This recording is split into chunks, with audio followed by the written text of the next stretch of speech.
gumiginhawa ang katawan ko. Hindi na madaling mapagod. Sumisigla dahil sa sarap ng hagod.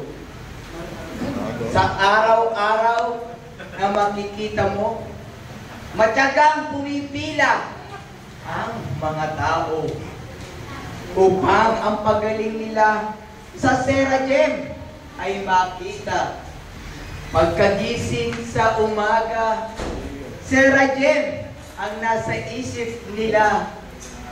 Kain, ligo, at bihis paghahanda sa pag-alis nila. Bitbit ang bag, kumot at medyas ang laman. Dalas-dalas patungo sa Serajem ang ngalan. Lumalakas ang katawan, butot kasu-kasuan, nagbibigay sigla sa buong katawan. Lumilinaw ang mata, Parang rapper. kita na ang magaganda. Lumalakas ang tuhod, nakakatakbo na ng nakaluhod. Tunay na magaling, kaya't mag-Serajem na. Tanging kabutihan ang bansay dala niya.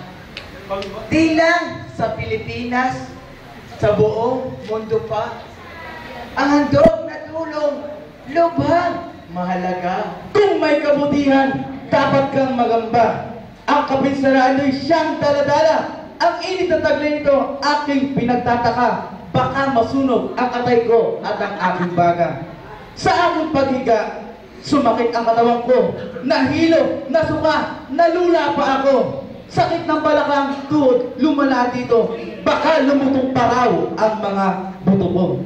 Natatakot ako sa pwedeng mangyari sa akin sa patuloy na paghiga ko dito sa Serajem parati. Kaya huwag mag-araw-araw ng diraw, pumanaw.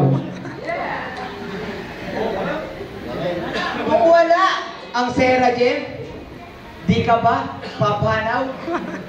Tanging Diyos lang ang nakakaalam ng ating buhay at kawa.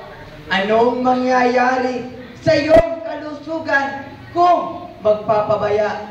Ika nga't nasa Diyos ang awa, nasa tao o ang gawa. Pero di mo ba napapansin sa araw-araw ng paggamit mo ng Serajem, ang katawan mo'y nangihina. Di tumatalab ang medisina, sumasakit ang balakang, nangangati ang katawan.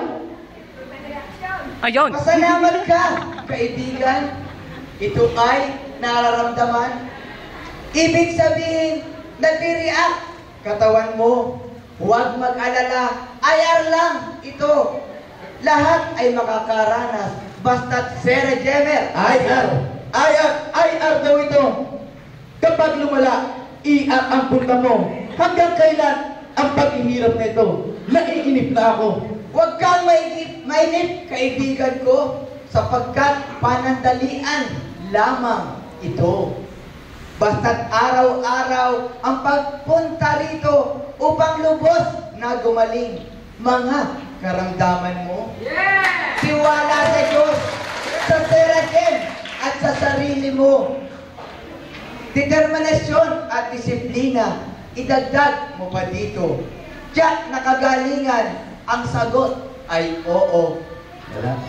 At bago mag-init itong pagtatalo, aking iginagawad huling pasya ko.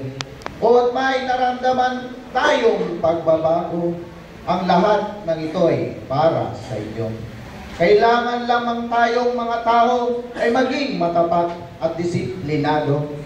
Ang kailangan sa Serajem ay totoo. Tanungin mo pa ang lahat ng tao dito. Iginagawad ko itong Naka-silent nga aking pala to. pasya. Panig, kabutihan, lubhang mahalaga. Kaya palakpakan natin itong panig niya.